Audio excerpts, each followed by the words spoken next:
Alain Françon au théâtre des Halles pour deux représentations du Dépeupleur de Samuel Beckett. Votre relation à ce texte, car vous l'avez déjà croisé, oui. En 1996 avec Michel Didine. Et aujourd'hui, sur scène, Serge Merlin et de nouveau le Dépeupleur. Oui, c'était un premier spectacle que j'avais fait avec Didine quand je dirigeais le Théâtre National de la Colline. En fait, c'était aussi avec sa compagnie, donc il a beaucoup tourné au Centre dramatique de Nancy-Lorraine. Et en fait, le spectacle qu'on avait fait est très différent de ça, vraiment très différent. Parce qu'il part d'un point de vue qui est totalement différent, c'est-à-dire qu'en fait, la première fois, Michel, c'était le même décorateur et le même créateur de lumière, mais on l'avait mis à l'intérieur du cylindre, le fameux cylindre que j'avais écrit dans le texte. On l'avait mis à l'intérieur. Je pense que c'est une erreur totale et qu'en fait, ce qui se dit de l'intérieur du cylindre ne peut se dire que par quelqu'un qui est extérieur, quoi. Donc cette fois, on a solutionné le problème, c'est-à-dire que cette fois, le cylindre, il est vu, mais il est vu par-dessus. Donc c'est comme un trou, en fait. Évidemment qu'il y a une base dans lequel j'ai demandé à Jacques de faire des petits bonshommes, des échelles, etc. pour signifier un peu le petit peuple qui habite beaucoup dire, qui se trouve à l'intérieur de ce cylindre. Donc c'est en ça que c'est vraiment très différent. En plus, bon, évidemment, Michel Didine n'est pas du tout le même acteur que Serge.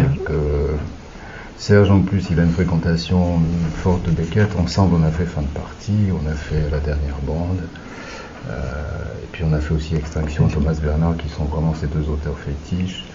Et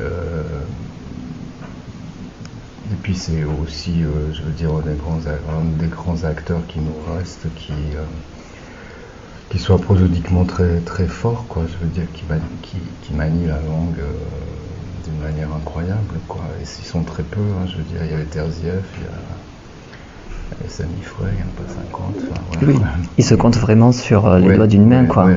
Pratiquement. Qui ont vraiment une science très aiguë, justement, de la langue et puis de la prosodie, tout simplement, quoi.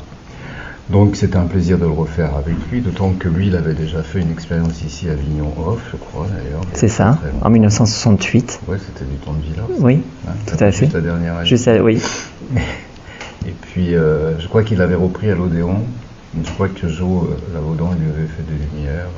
Je crois que c'était il y a une quinzaine d'années, je pense. C'était dans l'autre salle de l'Odéon, à Berthier. Et donc le rapport à ce texte, est-ce qu'il y a quelque chose de particulier qui vous lie au Dépeupleur et à l'écriture de Beckett? Oui, parce que j'ai beaucoup fréquenté ça quand j'étais jeune d'ailleurs, parce que la première mise en scène que j'ai fait quand j'avais 20 ans, c'était Fin de partie. Oui. Après, comme je suis devenu très bondien et que j'ai monté beaucoup de pièces de Bond, je suis devenu anti-beckettien à mort. Et puis maintenant, je suis retourné à Beckett. Et est-ce que ça a à voir du coup avec la direction du théâtre de la Colline? Parce que c'est vrai qu'effectivement, le Bond, c'était au moment de votre direction. Oui, c'était non, mais Bond, il est très. Je pense qu'il est fasciné par Beckett, donc il le déteste profondément. Et puis je crois qu'il y a eu une histoire de langage entre eux, enfin quelque chose qui s'est mal passé, mais du temps de leur jeunesse, enfin, j'imagine. Donc, et il prend toujours comme exemple d'ailleurs pour lui le théâtre de Beckett n'a pas de sens. À partir du moment où il n'y a pas de sens, lui ça l'intéresse plus, quoi. Mm-hmm. Et voilà, mais moi je veux dire, je navigue de l'un à l'autre sans problème. Je veux dire, en plus, le Dépeupleur, il y a un autre texte d'ailleurs qu'il faudrait monter, c'est Cap au pire, c'est un autre texte de Beckett qui est absolument magnifique. Et bon, ils sont pas faits pour le théâtre. Et là, tout le problème est d'essayer de retrouver une version qui soit pas une version, je sais pas comment dire, noire. Mm-hmm. Noir, puis tous les qualificatifs comme ça, quoi, pessimiste, etc., quoi. Mais au contraire, d'en donner une version c'est un peu toujours pareil, quoi. On a toujours, je sais pas, on a dit souvent que c'était les pensées de Pascal jouées par les Fratellini, quoi. En gros, c'est un peu ça ce qu'on essaye de faire, mais moi, l'esthétique du cirque, tout ça, ça me branche pas trop, quoi. Donc les clowns becquetiens, j'aime bien, mais sans plus. Mais sans d'ailleurs, plus, oui. c'est très drôle, d'ailleurs, parce que lui-même y a renoncé. Moi, j'ai lu des cahiers de mise en scène qu'il a fait, enfin ses cahiers de régie quand il a monté, par exemple, la dernière bande, et il enlève tout ce qui est clown chez le personnage de Kra. Oui. Il dit même le pantalon, non, le pantalon n'est pas un pantalon court, parce que quand on vieillit, au contraire, on rapetisse, donc le pantalon, donc il modifie absolument tout ce qu'il y a de clownesque, et il l'enlève d'ailleurs. Et là, avec Serge, ce qu'on voulait faire, avec Gabel, on a beaucoup réfléchi, c'était de trouver un costume qui soit un peu comme ça, mais sans trop, quoi, je veux dire. Et puis, bon, on a beaucoup regardé Grock, parce que comment il s'habillait, etc. Donc il y a d'autres éléments qui viennent. Puis il y a un côté aussi avec la baguette chef d'orchestre. Et puis en fait, très vite, la version qu'on en fait, c'est comme si c'est prenait pour Jupiter en fait, et qu'il était face au-dessus de son cylindre, de sa création, et un Jupiter qui serait à la fois profondément déçu de ce petit peuple qui est à l'intérieur. Parfois, il a beaucoup de compassion pour eux, parfois beaucoup de tendresse, presque. Et puis à d'autres moments, il est très en colère contre eux, quoi. Enfin, je veux dire, donc je dis ça très vite, mais c'est un peu ça qui fait que le spectacle, il est toujours en mouvement. En mouvement, ça veut dire qu'on n'est pas seulement sur une base qui serait uniquement une manière de tragique. Il n'y a pas de tragédie s'il n'y a pas de rire, de toute façon. Donc ça passe comme ça d'un registre à l'autre. Et ça, je crois que Serge est très... et un des grands acteurs susceptibles justement de passer en une seconde du rire au tragique, vraiment, quoi. Donc tout repose en gros sur les épaules de Serge Merlin. Oui, absolument.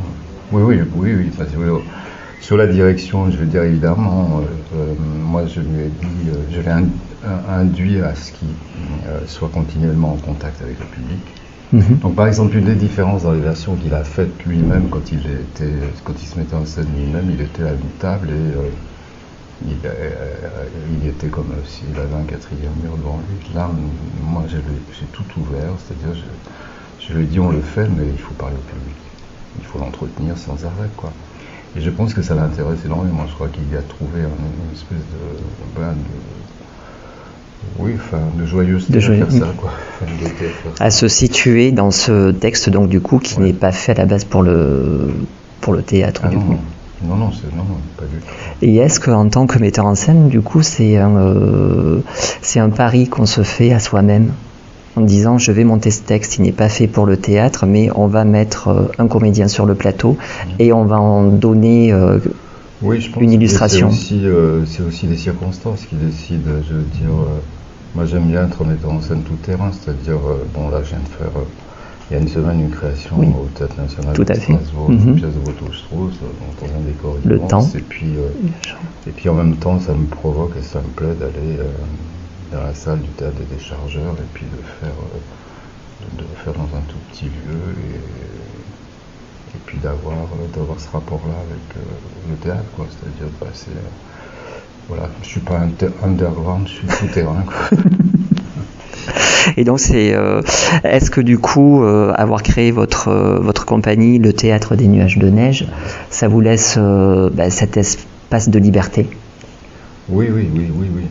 Enfin bon, je veux dire, j'ai fait quand même 12 saisons à la Colline, c'est beaucoup.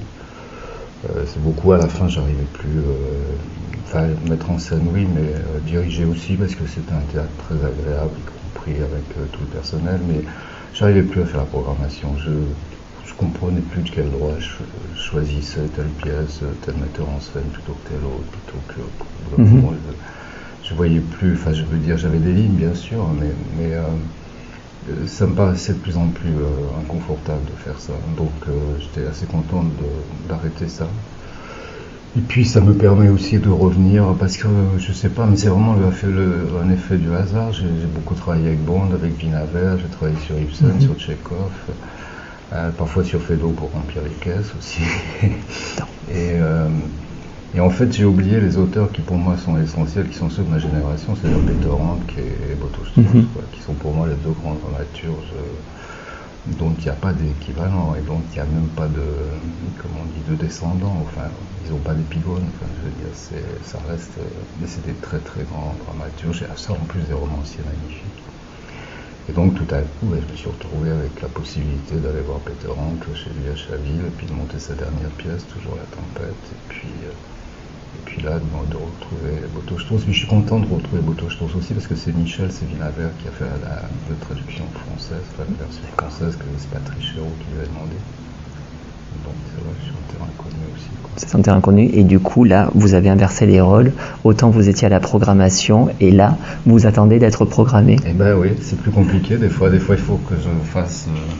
comme tout le monde, que je vienne avec mon petit cahier en expliquant ce que je veux faire et si on veut bien me donner de l'argent. Mais bon. En tout cas, je vous remercie, Alain. Et en tout cas, on sera là demain, dès demain, pour 2 représentations exceptionnelles du Dépeupleur au Théâtre des Halles. Merci beaucoup. Merci.